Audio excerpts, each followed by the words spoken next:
Hii ni Kiko Media. Usisahau kusubscribe. Manchester United iliyoshikilia nafasi ya pili mwaka jana kwa utajiri na kushikilia nafasi mbili za kwanza zaidi ya miaka 15, mwaka huu imeshuka hadi nafasi ya 8 licha ya kuongeza kipato kwa jumla ya 40% katika uongozi wa Sir Jim Ratcliffe na kampuni ya Ineos. Wameshuhudia timu hiyo kuporomoka kwa viwango vya chini zaidi katika historia ya mapato. Hii haijawahi kutokea. Mapato ya Manchester United yameongezeka hadi paundi milioni 692. Timu hiyo imemaliza nafasi ya 15 msimu uliopita wa ligi kuu ya Uingereza, pamoja na kushuka kwa 45% ya mapato ya matangazo ya mechi zao ndio chanzo kikuu kilichoididimiza timu hiyo. Kwa mara ya kwanza Man United wameshindwa mbele ya Liverpool, Manchester City na Arsenal katika orodha ya timu zilizoingiza fedha nyingi zaidi duniani. Kwa sasa Liverpool ndiyo inayoongoza kwenye mapato nchini Uingereza baada ya kushinda ligi msimu uliopita. Miamba ya soka ya Hispania Real Madrid wanaendelea kuongoza orodha hiyo wakiandikisha mapato ya paundi bilioni 1.013, ikiwa ni milioni 203 ni mapato ya ada za kutazama mechi uwanjani, milioni 292 mapato ya ada ya matangazo ya mechi na milioni 518 ni mapato ya matangazo ya biashara.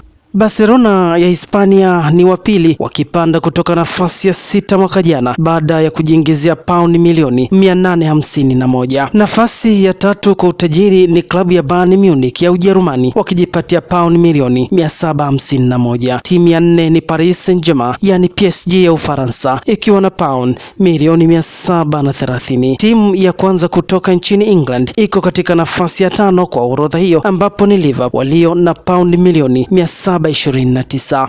Wamefuatiwa kwa ukaribu na Manchester City katika nafasi ya 6 wakiwa na paundi milioni 723. City nao pia wameshuka kwa kiwango kikubwa mwaka huu kutoka nafasi ya pili msimu uliopita kwa upande wa England. Arsenal hawakusonga mbele wala kurudi nyuma, wamesalia katika nafasi ya 7 baada ya kuvuna mapato ya paundi milioni 717. Manchester United wameorodheshwa katika nafasi ya 8 kutoka nafasi ya pili mwaka jana baada ya kujipatia kipato cha paundi milioni 692. Nafasi ya 6 ni Tottenham Hotspur ya England waliojipatia paundi milioni 587. Nafasi ya 6 ni Tottenham Hotspur ya England waliojipatia paundi milioni 587 mwaka huu.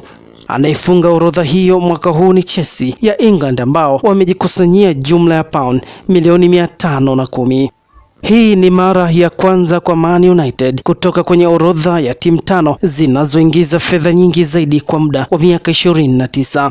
Wachambuzi hata hivyo wanasema United bado inasalia kuwa klabu yenye hadhi na jina kubwa zaidi duniani, ila iwapo haitaimarisha kikosi chao na kuanza kuandikisha matokeo mazuri na kushinda mataji, basi hali yao ya kifedha itazidi kushuka zaidi. Kwenye mchezo wa kandanda, ushindi ama utawala wa jana haumaanishi chochote, na muhimu zaidi ni timu kujipanga kwa matokeo ya leo. Hata hivyo, mifereji ya mafanikio yataanza kumiminika pale timu inapojipanga kwa kikosi chake na kuwa na idadi ya makombe mengi ambayo wameyachukua kwa msimu husika.